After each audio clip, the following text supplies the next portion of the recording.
ನಮಸ್ಕಾರ. ಹಸಿರು ಹೊನ್ನು ಕಾರ್ಯಕ್ರಮದ ಈ ಸಂಚಿಕೆಗೆ ತಮಗೆಲ್ಲರಿಗೂ ಆತ್ಮೀಯ ಸ್ವಾಗತ. ವೆಟ್ಲ್ಯಾಂಡ್, ಜೌಗು ಪ್ರದೇಶ ಅಥವಾ ಆರ್ದ್ರ ಭೂಮಿ ಇದೊಂದು ರೀತಿಯ ವಿಶಿಷ್ಟ ಪರಿಸರ ವ್ಯವಸ್ಥೆ. ಹೆಸರೇ ಹೇಳುವಂತೆ ತೇವಾಂಶ ಹೆಚ್ಚಿರುವ ಭೂಮಿ. ಇದರ ವೈಶಿಷ್ಟ್ಯತೆ, ಇದರ ಉಪಯೋಗ ಹಾಗೆ ಪರಿಸರದಲ್ಲಿ ಇದರ ಪ್ರಯೋಜನ ಕುರಿತಂತೆ ಹಲವು ಕೌತುಕ ವಿಷಯಗಳನ್ನು ತಿಳಿಸಿಕೊಡೋದಕ್ಕೆ ನಮ್ಮೊಂದಿಗಿದ್ದಾರೆ ಕೊಪ್ಪ ವಿಭಾಗದ ಚಿಕ್ಕ ಅಗ್ರಹಾರ ವಲಯದ ವಲಯ ಅರಣ್ಯಾಧಿಕಾರಿ ಆದರ್ಶ್ ಎಂಪಿ. ಮೊದಲಿಗೆ ಅವರಿಗೆ ಕಾರ್ಯಕ್ರಮಕ್ಕೆ ಸ್ವಾಗತವನ್ನು ಕೋರ್ತೇನೆ. ಕಾರ್ಯಕ್ರಮಕ್ಕೆ ಸ್ವಾಗತ ಸರ್. ನಮಸ್ತೆ. ಮೊದಲಿಗೆ ಜೌಗು ಪ್ರದೇಶಗಳು ಅಂದ್ರೆ ಏನು ಅನ್ನೋದನ್ನು ತಿಳಿಸಿ, ಹಾಗೆ ಉದಾಹರಣೆ ಸಹಿತ ಯಾವ ರೀತಿಯ ಜೌಗು ಪ್ರದೇಶಗಳನ್ನು ನಾವು ನೋಡ್ತೀವಿ ಅನ್ನೋದನ್ನು ತಿಳಿಸಿ. ಸೌರಮಂಡಲದಲ್ಲಿ ನೀರಿರ್ತಕ್ಕಂಥ ಏಕೈಕ ಗ್ರಹ ಭೂಮಿ. ಈ ಭೂಮಿಯಲ್ಲಿ ಸುಮಾರು 71 ಭಾಗ ನೀರಿನಿಂದ ಆವೃತ ಆಗಿದೆ ಭೂಮಿ. ಈ 71 ಭಾಗ ಆವೃತ ಆಗಿರ್ತಕ್ಕಂಥ ಭೂಮಿಯಲ್ಲಿ ನಮ್ಮ ಬಳಕೆಗೆ ಯೋಗ್ಯ ಆಗಿರ್ತಕ್ಕಂಥ ನೀರು ಸಿಗ್ತಕ್ಕಂಥದ್ದು ಕೇವಲ 1 ಭಾಗ ಮಾತ್ರ. ಆ 1 ಭಾಗ ನಮಗೆ ಸಂಪೂರ್ಣವಾಗಿ ಸಿಗ್ತಕ್ಕಂಥದ್ದು ಈ ವೆಟ್ಲ್ಯಾಂಡ್ಸ್ಗಳಿಂದ.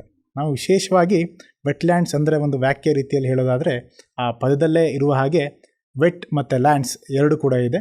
ವೆಟ್ ಅಂದರೆ ತೇವಭರಿತವಾದ ಪ್ರದೇಶಗಳು, ಲ್ಯಾಂಡ್ಸ್ ಅಂದರೆ ಭೂಮಿ. ಸೊ ಈ ಆರ್ದ್ರ ಭೂಮಿ, ತೇವಾಂಶ ಇರ್ತಕ್ಕಂಥ ಭೂಮಿ, ಜೌಗು ಪ್ರದೇಶ ಅಂಥೇಳಿ ನಾವು ಕನ್ನಡದಲ್ಲಿ ಹೇಳಬಹುದಾಗಿದೆ. ಇದು ವ್ಯಾಖ್ಯೆ ರೀತಿಯಲ್ಲಿ ಹೇಳೋದಾಗಿದ್ದರೆ ಅದು ಮಾನವ ನಿರ್ಮಿತ ಆಗಿರ್ಬೋದು ಅಥವಾ ನೈಸರ್ಗಿಕ ಆಗಿರ್ಬೋದು, ಉಪ್ಪು ನೀರಿನಿಂದ ಕೂಡಿರ್ಬೋದು ಅಥವಾ ಸಿಹಿ ನೀರಿಂದ ಕೂಡಿರ್ಬೋದು, ಅಥವಾ ಉಪ್ಪು ನೀರು ಮತ್ತು ಸಿಹಿ ನೀರು ಎರಡರಿಂದನೂ ಕೂಡಿರ್ಬೋದು. ಅದಕ್ಕೆ ಬ್ರಾಕಿಶ್ ವಾಟರ್ ಅಂಥೇಳಿ ಕರಿತೇವೆ.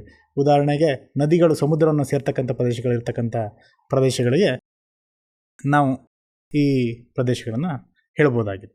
ನಂತರದಲ್ಲಿ ಈ ನೀರು ನಿಂತ ನೀರಾಗಿರ್ಬೋದು ಅಥವಾ ಹರಿಯುವ ನೀರಾಗಿರ್ಬೋದು ಅಥವಾ ಮಾನವ ನಿರ್ಮಿತ ಆಗಿರ್ಬೋದು, ನೈಸರ್ಗಿಕವಾಗಿರ್ಬೋದು.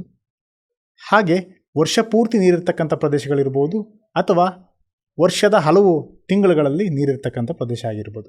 ಇದಲ್ಲದೆ ಸಮುದ್ರದ ತೀರ ಪ್ರದೇಶಗಳು, ಅದರಲ್ಲೂ ಸಹ ಈ ಉಬ್ಬರ ಇಳಿತ ಅಂತ ಹೇಳಿ ಕರಿತೇವೆ, ಹೈ ಟೈಡ್ ಮತ್ತು ಲೋ ಟೈಡ್.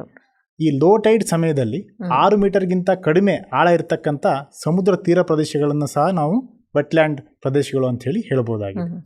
ಉದಾಹರಣೆಗೆ ಹೇಳೋದಾದರೆ ನಾವು ಮಾನವ ನಿರ್ಮಿರ್ತಕ್ಕಂಥ ಅಣೆಕಟ್ಟುಗಳಿರ್ಬೋದು, ನಿಂತ ನೀರಿಗೆ ಉದಾಹರಣೆ ಕೆರೆ ಕಟ್ಟೆಗಳಿರ್ಬೋದು, ಹಾಗೆ ಉಪ್ಪು ನೀರಿನ ಸರೋವರಗಳಿರ್ಬೋದು, ಸಿಹಿ ನೀರಿನ ಸರೋವರಗಳಿರ್ಬೋದು.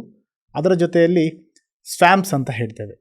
ಸ್ವ್ಯಾಂಪ್ಸ್ ಅಂತ ಹೇಳಿದರೆ ಆದಷ್ಟು ಕಾಡು ಪ್ರದೇಶಗಳಲ್ಲಿ ಈ ವರ್ಷ ಪೂರ್ತಿ ನೀರಿನಿಂದ ತುಂಬಿರ್ತಕ್ಕಂಥ ಒಂದು ಜೋಗು ಪ್ರದೇಶಗಳಿರ್ತವೆ, ಅದನ್ನು ಸ್ವ್ಯಾಂಪ್ಸ್ ಅಂತ ಹೇಳ್ತೇವೆ. ಚಿಕ್ಕ ಚಿಕ್ಕ ಕೊಳಗಳ ತರ ರೀತಿಯಲ್ಲಿ ಕೊಳಗಳು ಅಂತ ಹೇಳೋದಕ್ಕಿಂತ ನಾವು ನೀರಿನ ಅಂಶ ಇರ್ತದೆ, ಆದರೆ ನೀರಿನ ಆಳ ಅತ್ಯಂತ ಕಡಿಮೆ ಇರ್ತದೆ. ನಾವು ವೆಟ್ಲ್ಯಾಂಡ್ಸ್ ಅನ್ನ ನಾವು ನೀರಿನ ಆಳದ ಮೇಲೆ ಹೇಳಬೇಕಾಗ್ತದೆ. ಈ ಜೌಗು ಪ್ರದೇಶಗಳು ಅಥವಾ ಸ್ವ್ಯಾಂಪ್ಸ್ ಅಂತ ನಾನೇನು ಹೇಳಿದೆ, ಕರ್ನಾಟಕದಲ್ಲಿ ಉತ್ತರ ಕನ್ನಡ ಜಿಲ್ಲೆಯಲ್ಲಿ ಹಾಗೆ ಶಿವಮೊಗ್ಗ ಜಿಲ್ಲೆಯಲ್ಲಿ ಅತಿ ಹೆಚ್ಚಾಗಿದೆ.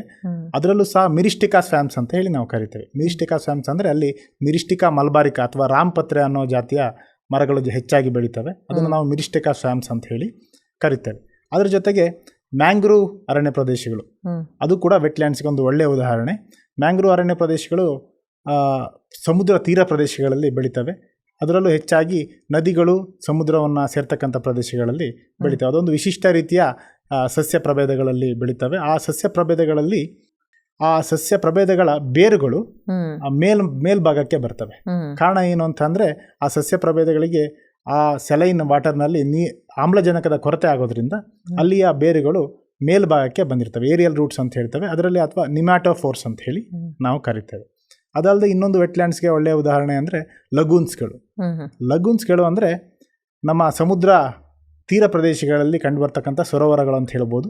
ಸಮುದ್ರದ ನೀರಿನಿಂದ ಒಂದು ಮರಳಿನ ದಂಡೆಯಿಂದ ಇರಬಹುದು ಅಥವಾ ಯಾವುದಾದ್ರೂ ಕೋರಾಲ್ ರೀಫ್ಸ್ಗಳಿಂದ ಪ್ರತ್ಯೇಕ ಆಗಿರ್ತಕ್ಕಂಥದ್ದು ಸಮುದ್ರದ ಪಕ್ಕದಲ್ಲಿರ್ತಕ್ಕಂಥ ದೊಡ್ಡ ಸರೋವರಗಳಿಗೆ ನಾವು ಲಗೂನ್ಸ್ ಅಂತ ಹೇಳ್ತೇವೆ. ಉದಾಹರಣೆಗೆ ಹೇಳೋದಾದ್ರೆ ಚಿಲ್ಕಾ ಸರೋವರ, ಒರಿಸ್ಸಾದಲ್ಲಿರ್ತಕ್ಕಂಥ ಚಿಲ್ಕಾ ಸರೋವರವನ್ನು ನಾವು ಉದಾಹರಣೆಯಾಗಿ ತಗೊಬೋದಾಗಿದೆ. ಇಷ್ಟು ವೆಟ್ಲ್ಯಾಂಡ್ಸ್ಗಳಿಗೆ ಎಲ್ಲ ಉದಾಹರಣೆಗಳು. ಸೊ ಈ ಒಂದು ವೆಟ್ಲ್ಯಾಂಡ್ಸಿಂದ ಏನು ಆರ್ದ್ರ ಭೂಮಿಯಿಂದ ನಮ್ಮ ಪರಿಸರಕ್ಕೆ ಯಾವ ರೀತಿಯ ಒಂದು ಉಪಯೋಗ ಇದೆ, ಯಾವ ರೀತಿ ಪ್ರಾಮುಖ್ಯತೆಯನ್ನು ವಹಿಸತ್ವೆ ಈ ಒಂದು ವೆಟ್ಲ್ಯಾಂಡ್ಸ್? ಇಲ್ಲಿ ಜೀವರಾಶಿಗಳ ಉಗಮ ಆಗಿದ್ದು ನೀರಿನಿಂದ, ಅಂದರೆ ವೆಟ್ಲ್ಯಾಂಡ್ಸ್ಗಳಿಂದ. ಹಾಗೆ ಎಲ್ಲ ಮನುಷ್ಯನ ನಾಗರಿಕತೆ ಉಗಮ ಆಗಿದ್ದು ಅದು ಕೂಡ ನೀರಿರ್ತಕ್ಕಂಥ ಪ್ರದೇಶಗಳಿಂದ, ಅಂದರೆ ವೆಟ್ಲ್ಯಾಂಡ್ಸ್ಗಳಿಂದ. ಮನುಷ್ಯನಿಗೆ ಕುಡಿಯುವ ನೀರಿನ ಸಂಪೂರ್ಣ ಆಕಾರಗಳನ್ನು ಒದಗಿಸ್ತಕ್ಕಂಥದ್ದು ಈ ವೆಟ್ಲ್ಯಾಂಡ್ಸ್ಗಳು. ಅದೇ ರೀತಿ ಕೃಷಿಗೆ ನಾವು ಏನು ಬಳಸ್ತೀವಿ ನೀರನ್ನು, ಅದನ್ನು ಸಹ ವೆಟ್ಲ್ಯಾಂಡ್ಸ್ಗಳು ಒದಗಿಸುತ್ತೆ. ಜೊತೆಯಲ್ಲಿ ನಾವು ಎಕೋ ಟೂರಿಸಮ್, ನಾವು ಪರಿಸರ ಪ್ರವಾಸ ಅಂತ ಏನು ಹೇಳ್ತೀವಿ, ಪ್ರವಾಸೋದ್ಯಮಕ್ಕೆ ಅತ್ಯಂತ ಹೆಚ್ಚು ಕೊಡುಗೆಯನ್ನು ಕೊಡ್ತಕ್ಕಂಥದ್ದು ವೆಟ್ಲ್ಯಾಂಡ್ಸ್ಗಳು. ಸೊ ಯಾವ ರೀತಿಯಲ್ಲಿ ಅಂತ ಹೇಳಿದ್ರೆ, ಎಲ್ಲಿ ನೀರಿದೆಯೋ ಅಲ್ಲಿ ಪ್ರವಾಸೋದ್ಯಮ ಹೆಚ್ಚಾಗಿ ಬೆಳೀತದೆ. ತಾವುಗಳು ನೋಡ್ಬೋದು, ಪಕ್ಷಿಧಾಮಗಳಿರ್ಬೋದು ಅಥವಾ ನೀರಿರ್ತಕ್ಕಂಥ ಪ್ರದೇಶಗಳಿರ್ಬೋದು ಅಥವಾ ಫಾಲ್ಸ್ಗಳಿರ್ಬೋದು, ಇದೆಲ್ಲದೂ ಸಹ ನಾವು ಎಲ್ಲಿ ನೀರಿದೆಯೋ ಅದು ಅಲ್ಲಿ ಇರೋದಕ್ಕೆ ಸಾಧ್ಯ, ಎಲ್ಲಿ ನೀರಿದೆಯೋ ಅಲ್ಲಿ ಪ್ರವಾಸೋದ್ಯಮ ಬೆಳೆಯೋದಕ್ಕೆ ಸಾಧ್ಯ. ಇನ್ನೂ ಹೆಚ್ಚಿನದಾಗಿ ಹೇಳಬೇಕಂದ್ರೆ, ಸಾಕಷ್ಟು ದೇಶಗಳು ತಮ್ಮ ಆರ್ಥಿಕತೆಯನ್ನು ಪ್ರವಾಸೋದ್ಯಮದ ಮೇಲೆ, ಅದು ಸಹ ಈ ವೆಟ್ಲ್ಯಾಂಡ್ಸ್ಗಳ ಮೇಲೆ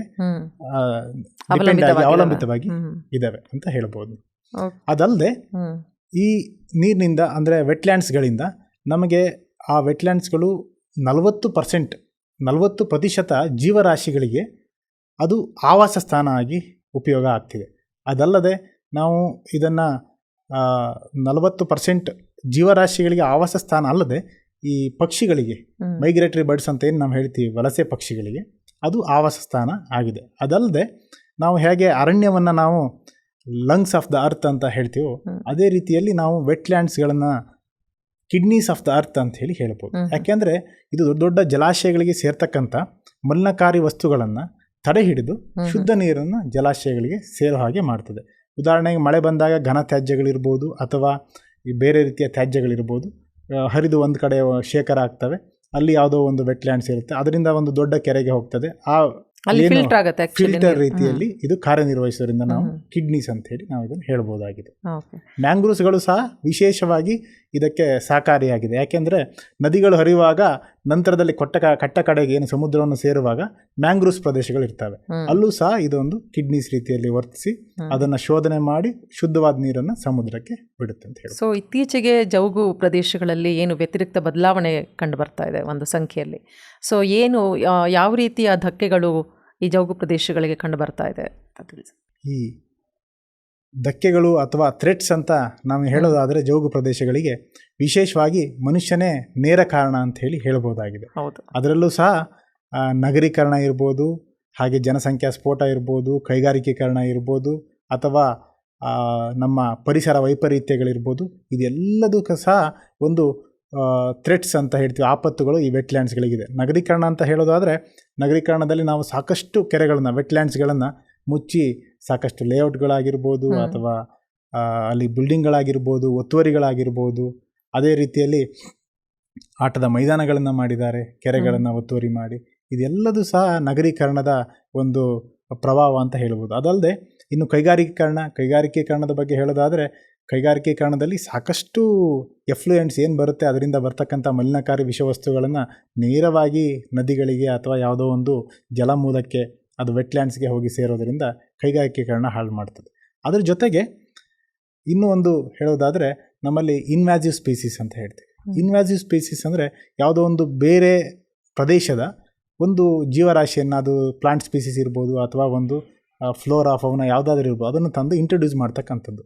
ಈಗ ನಾವು ಲಂಟಾನಾ ಕ್ಯಾಮ್ರಾ ಅಂತ ಹೇಳ್ತೀವಿ, ಪಾರ್ಥೇನಿಯಂ ಅಂತ ಹೇಳ್ತೀವಿ, ಬೇರೆ ಪ್ರದೇಶಗಳಿಂದ ಬಂದು ಸಾಕಷ್ಟು ನಮ್ಮ ಅರಣ್ಯವನ್ನು ಹಾಳು ಮಾಡೋದ್ರ ಜೊತೆಗೆ ವೆಟ್ಲ್ಯಾಂಡ್ಸನ್ನು ಸಹ ಹಾಳು ಮಾಡಿದೆ. ಇದಕ್ಕೆ ಒಂದು ಅತ್ಯಮೂಲ್ಯ ಉದಾಹರಣೆ ಕೊಡೋದಾದರೆ, ನಮ್ಮ ಕೇವಲ್ ದೇವ್ ಪಕ್ಷಿಧಾಮ ರಾಜಸ್ಥಾನದಲ್ಲಿರ್ತಕ್ಕಂಥದ್ದು, ಅದು ಒಂದು ವೆಟ್ಲ್ಯಾಂಡ್. ಅದು ಆ ವೆಟ್ಲ್ಯಾಂಡ್ನಲ್ಲಿ ಈ ಮೊದಲು ಯಾವುದೇ ಅಲ್ಲಿ ಸ್ಥಳೀಯ ಜಾತಿಯ ಮೀನುಗಳಿರ್ತದೆ. ನಂತರದಲ್ಲಿ ಅಲ್ಲಿ ಒಂದು ಕ್ಯಾಟ್ ಫಿಶ್ ಅಂತ ಹೇಳ್ತೀವಿ, ಅದನ್ನು ಇಂಟ್ರೊಡ್ಯೂಸ್, ಅದು ಆಕಸ್ಮಿಕವಾಗಿರ್ಬೋದು ಅಥವಾ ಉದ್ದೇಶಪೂರ್ವಕವಾಗಿರ್ಬೋದು, ಅದು ಇಂಟ್ರೊಡ್ಯೂಸ್ ಆಗ್ತದೆ.